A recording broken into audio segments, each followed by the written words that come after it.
All right, I want to go way, way back. Oh. Take me back to the town you grew up in, what your parents were like with you, what your brother was like, and then what was your first inspiration to getting into comedy after that? Okay. Well, you know what? I grew up. My parents met here in the United States, but they were back in the late '60s. They didn't really speak English that well, and they met, and they shouldn't have gotten married, but they did.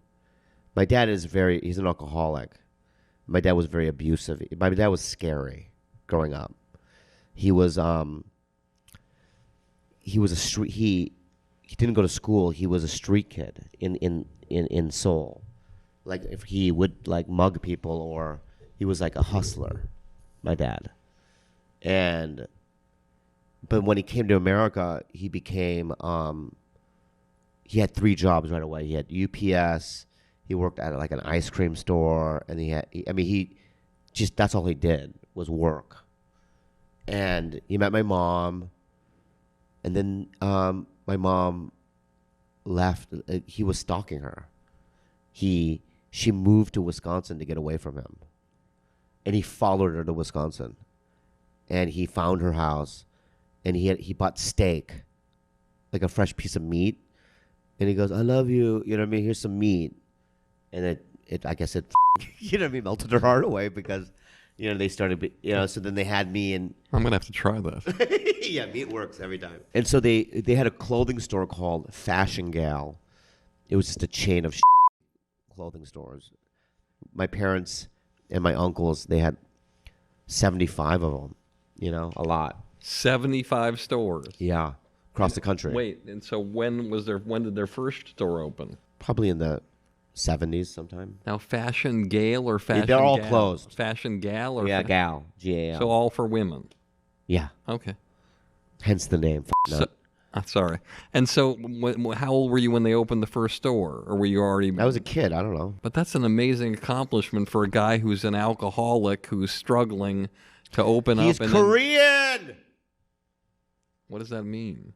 That's all they do is work. They know how to work business. They're hard workers.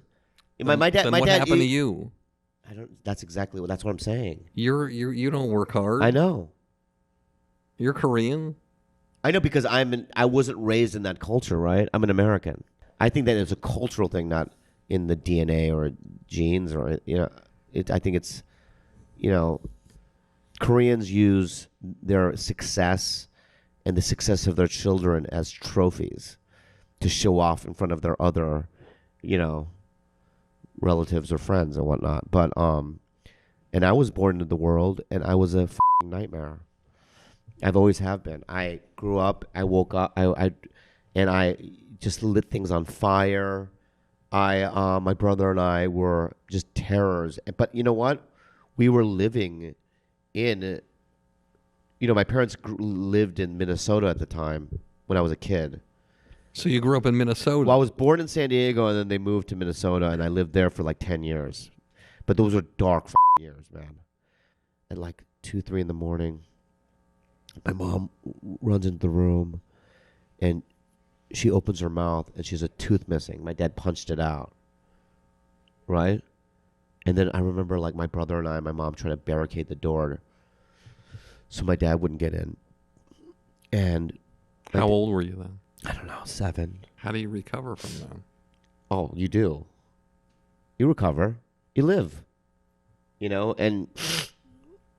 But I mean that has a lot to do with my behavioral problems too, right? I mean, you live in this environment, and then you act out, right? So that's why I, became. I think that I was born a drug addict, but I by the time I was 15, 16, 17, I'd been in institutions in and out. You mean 5150 institutions where you're a harm to your own life, and they put No, like drug facilities. Oh, got it. Yeah. When was the first time? How old I was were 12, you? maybe. Yeah. 12. Who introduced you to drugs? So we went from Minnesota, and then we went to we moved back to San Diego, right?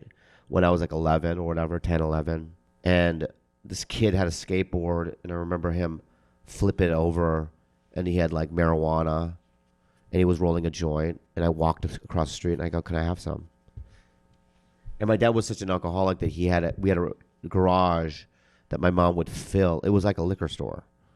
Like she would fill with alcohol, right? So she would get him the booze. Yeah. But she was sober. My mom? Yeah. Yeah, my mom doesn't drink. But she would get him the booze.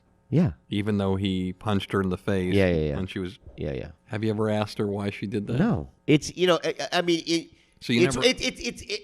She was a codependent and she's enabling him and whatnot, but it's also back in the day in the Korean culture, the man was the man of the house and the mom would do everything she could to support that guy. I mean, If your dad cheated on your mom, would she? He would never do that. He's like I am. Unless he paid for it. He doesn't have sexuality with my dad has never been a thing. It's been with me and my brother.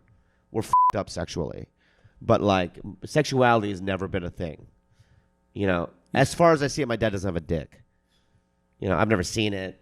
I would hate to see it. It'd be terrible. Well, he's Korean. And what is he saying? Is it small? Is that what you're saying? You fucking asshole? Is that what you're trying to allude? That small? Jews and Koreans. Small. Jews have big dicks. At Pauly Shore, I've seen his dick so many times. Dude, Pauly Shore's dick is like a ride at Magic Mountain. It twists.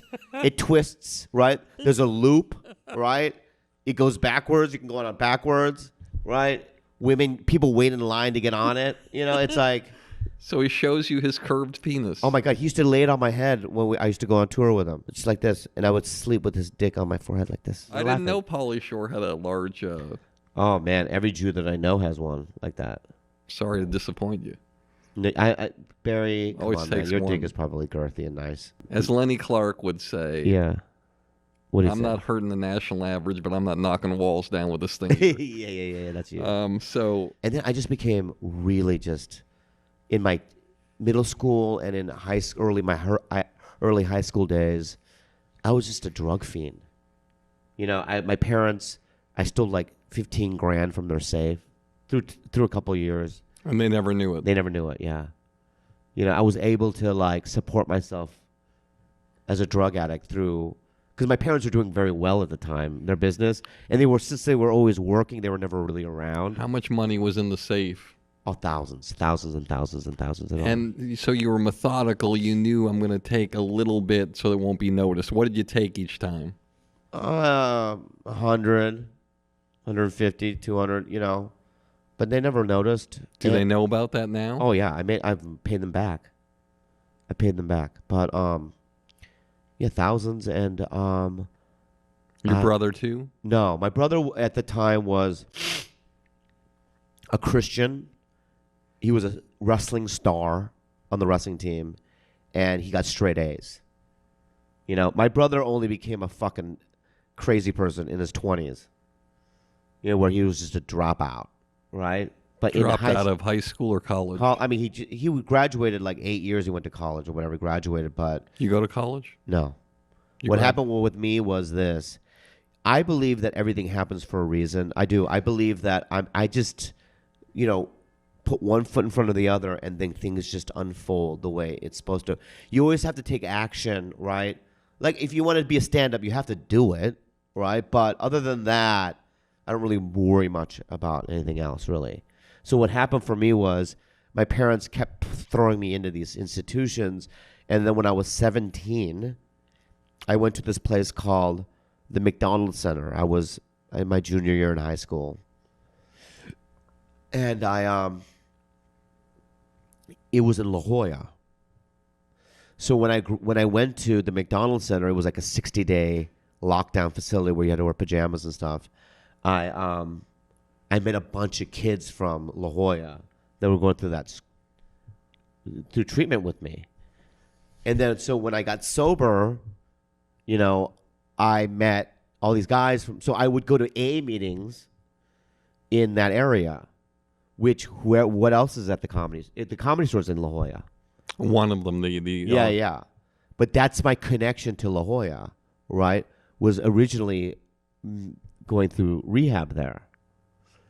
So the first time you went to the Comedy Store. Well, no. What happened was when My brother went to ASU, and my parents decided to open a store in Phoenix. They closed all their stores in San Diego, and they moved to Phoenix with my brother, right? And then what ended up happening was I had to move out, and I moved to La Jolla. So then I started getting jobs in La Jolla, like, waiting tables. I'm sorry to interrupt you here. Did you resent the fact that your parents, both of them, followed your brother to ASU and they rallied around your brother and they left you to your own devices? It was just coincidental that they were opening a store there as well. I think they were even planning on opening one there before my brother even got into ASU. So it was just a timing thing, really. Right? So and I was so happy that they were moving. I don't know. I didn't give a f***. But I was out there in La Jolla and I was waiting tables for years, working at coffee shops and working construction. And then one day I was working at a coffee shop and I showed up one day and it was closed forever. It said that was a sign. There was no cell phones at the time. So I showed up and just said, we're done or we're out of business. No one told me. But what was next to the coffee shop? The Comedy Store. And they had a help wanted sign. So I went next door. And I just knocked on it. I go, can I get a job? And there was a guy named Fred Burns at the time that worked there.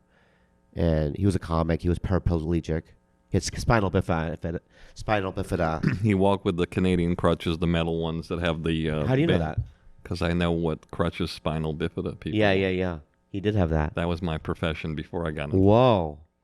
I thought you were psychic. I'm psychic too, Bobby. No, you're not. Yes, I am. Oh. So Fred goes, what do you want? And I go, hey, there's a help wanted sign. He goes, oh, you're the kid that, works next door. And I go, yeah, because I used to get change, He goes, well, you'll wash dishes? I go, yeah. And he goes, all right, fill out this paperwork. And I got a job there, and I used to be a bar back there at open mics. I'd watch the locals go up, and I just remember going, I think I can do this, right? And then one day I went up, and then for me it happened really quick. Did you write material before you went on? Yeah, you think, and how did it go? Not good. It was mediocre. Yeah. No. Because the thing, here's what I've always known about myself is that I'm different. To me, it's like that's what you're looking for. In comedy, that's what's great about stand-up is that the differences make you special, right? So I knew that I look nothing like the people that were doing it. My point of view and the way I would approach it was completely different than them. And it was evident because 9 months in, all of a sudden I'm in Vegas and I'm opening for Pauly in front of 5,000 people. And he saw you at La Jolla. He saw me in La Jolla. He was headlining. Yeah. And you were hosting? No, I was. Here's what happened. What was great about La Jolla at the time was that if you were, I moved from barback to doorman, right? And if you were a doorman on a Saturday, right? So you have two doormen. One of them gets to host the first show, and the other one gets to host the second show. So you seat people, and then you get to do 10 minutes. It was a great setup. And you would look for, I was Saturday night guy, I would look forward to Saturday nights. Because you would get a packed room because that's how I met everyone. I mean, that's Carlos Mencia at the time was this rising Hispanic guy. He saw me also in that slot when I was a doorman. And his manager at the time, Worthy Patterson, do you know Worthy? Of course. Yeah, Worthy saw me, and Worthy signed me. I never knew you had any other manager but Abby. No, he was my first one. So Worthy was managing Mencia, and then Pauly saw me. And so then all of a sudden I'm at, opening for him. And this is when Pauly was big. So I was 9 months into stand-up. Yeah, he was selling out 5,000 seats. Yeah, it was 5,000 seats at the Riviera. And how did you do in front of him? I did okay. Just okay. But his mom was there. So Mitzi walked up to me afterwards, and she goes, you're a paid regular at all my clubs. Wow. So imagine being, I'm sober, I'm 23, I I had never been with a woman aside from a prostitute. You're right. And now my world is opening up, right? Now it's like, oh my God, there could be a life outside of just this day-to-day grind of waiting tables.